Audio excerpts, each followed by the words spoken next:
Hello friends, मैं pharmacist Pranjali Satpute. मेरे इस मेडिसिन चैनल पर आप सभी का बहुत बहुत स्वागत है। तो दोस्तों, आज के इस वीडियो में हम बात करेंगे प्रोजेस्टेरॉन सस्टेन्ड रिलीज टैबलेट के बारे में, जिससे कि आप सभी लोग माइक्रोनाइज्ड प्रोजेस्टेरॉन इस नाम से भी जानते होंगे, जो कि मार्केट में कैप्सूल, टैबलेट, क्रीम, पेसिसरीज जो कि वेजाइनल टैबलेट होती है, तो इन सभी फॉर्म में ये मार्केट में अवेलेबल है। तो आज के इस वीडियो में हम प्रोजेस्टेरॉन सस्टेन रिलीज टैबलेट के बारे में पूरी डिटेल में जानकारी लेंगे कि मतलब इस टैबलेट के यूजेस क्या है, डोसेज क्या है, साइड इफ़ेक्ट, प्रिकॉशन, प्रेगनेंसी में ये टैबलेट क्यों प्रिस्क्राइब की जाती है या फिर स्पेशली महिलाओं में ये टैबलेट क्यों दी जाती है, इन सभी के बारे में पूरी विस्तार में जानकारी आज हम इस वीडियो में लेंगे। लेकिन उससे पहले दोस्तों, नीचे का जो रेड वाला सब्सक्राइब बटन दिखाई दे रहा है उसे जरूर प्रेस कीजिएगा। इससे क्या होगा, हमारे इस चैनल पर आगे मेडिसिन से रिलेटेड जितने भी वीडियोस अपलोड हो गए वो सबसे पहले आपको देखने को मिलेंगे और वो भी बिल्कुल फ्री में। सो दोस्तों, प्रोजेस्टेरॉन सस्टेन्ड रिलीज टैबलेट ये आपको मार्केट में अलग अलग ब्रांड नेम से देखने को मिलती है, जिसके बारे में हम आगे वीडियो में डिस्कस करेंगे। लेकिन उससे पहले हम ये जान लेते हैं कि प्रोजेस्टेरॉन क्या है और ये महिलाओं में खास करके प्रेगनेंसी में ये दवा क्यों प्रिस्क्राइब की जाती है। तो दोस्तों, प्रोजेस्टेरॉन एक प्रकार का हार्मोन होता है जो कि महिलाओं के शरीर में नेचुरली पाया जाता है।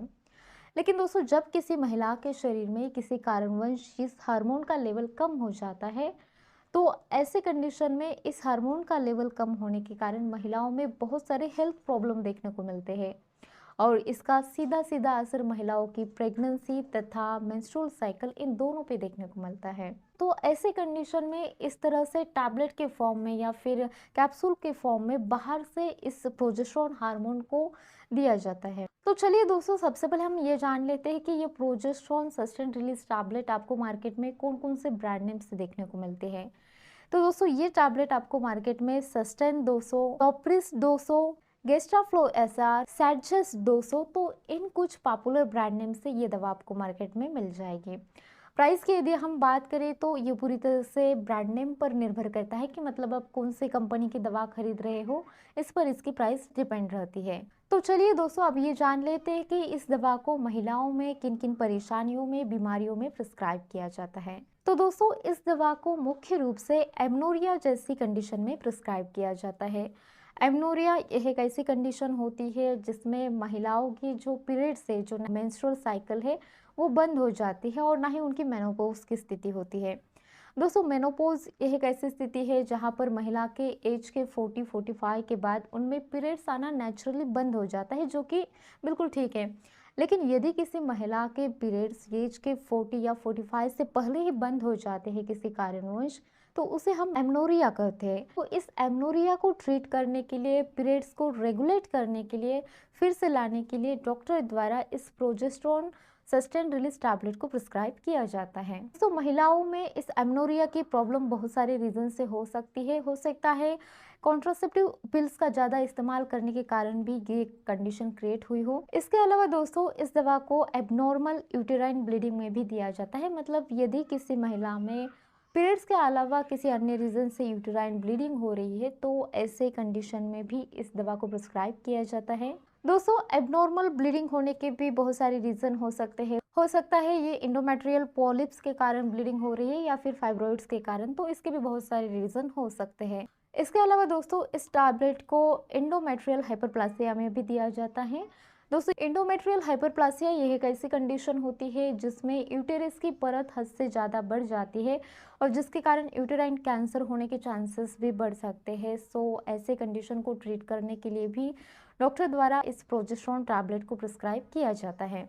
इसके अलावा दोस्तों, इस दवा को hormonal imbalance, hormonal replacement therapy के फॉर्म में भी दिया जाता है। साथ ही इस दवा को प्रीमेच्योर लेबर, मतलब यदि किसी महिला की डिलीवरी 9 महीने से पहले ही होने की संभावना है, तो ऐसे कंडीशन में भी प्रीमेच्योर लेबर की प्रॉब्लम को रोकने के लिए इस दवा का इस्तेमाल किया जाता है, ताकि बच्चे का जो जन्म है वो प्रॉपर समय पे हो। एंड हो सकता है दोस्तों, डॉक्टर अपने एक्सपीरियंस के अनुसार और भी बहुत सारी कंडीशन में इस दवा का प्रयोग कर सकते हैं।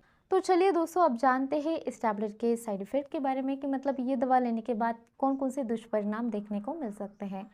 तो दोस्तों, इस दवा के कारण हेडेक, बैक पेन, उसके बाद वीकनेस, वर्टिगो यानी कि चक्कर आना, तो ये कुछ साइड इफेक्ट देखने को मिल सकते हैं। मतलब किसी महिला को सिर में भारीपन सा महसूस हो सकता है, बैक पेन यानी कि पीठ में दर्द हो सकता है, उसके बाद चक्कर आ सकती है या फिर थोड़ी-सी थकान महसूस हो सकती है।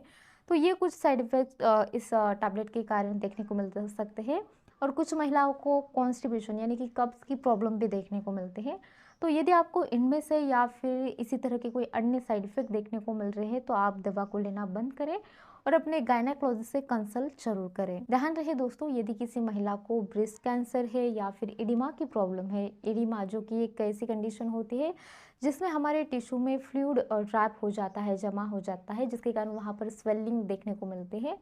तो ऐसे कंडीशन में इस दवा का सेवन ना करें। और साथ ही जिनको लिवर से रिलेटेड कोई प्रॉब्लम है या फिर डिप्रेशन जैसी मेंटल डिसऑर्डर से आप सफ़र कर रहे हैं, तो ऐसे कंडीशन में भी इस दवा का सेवन ना करें। और यदि आप इस दवा से एलर्जिक हैं, मतलब इससे पहले भी आपने कभी ये दवा ली थी जिसके कारण आपको अनवांटेड साइड इफेक्ट देखने को मिले, तो ऐसे कंडीशन में भी आप इस दवा का सेवन ना करें या फिर इसके बारे में आप अपने डॉक्टर को जरूर बताएं। दोस्तों, डोसेज की यदि हम बात करें तो इसका जो डोज है ये पूरी तरह से पेशेंट के मेडिकल कंडीशन पर निर्भर करता है कि मतलब पेशेंट को कौन सी बीमारी है, क्या प्रॉब्लम है, इस पर इसका डोज डिपेंड करता है। लेकिन यदि नॉर्मल डोज की बात करें तो नॉर्मली 200 मिलीग्राम के एक टैबलेट दिन में 1 या 2 बार खाना खाने के बाद लेने की सलाह दी जाती है। इसे मोस्टली सुबह खाना खाने के बाद लेने की सलाह दी जाती है।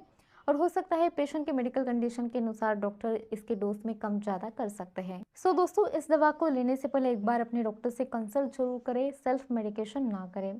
तो चलिए दोस्तों, आज के वीडियो में बस इतना ही। I hope you like this video. If so then don't forget to like, share, comments and of course subscribe our YouTube channel for medicine and health related videos. Thank you for watching.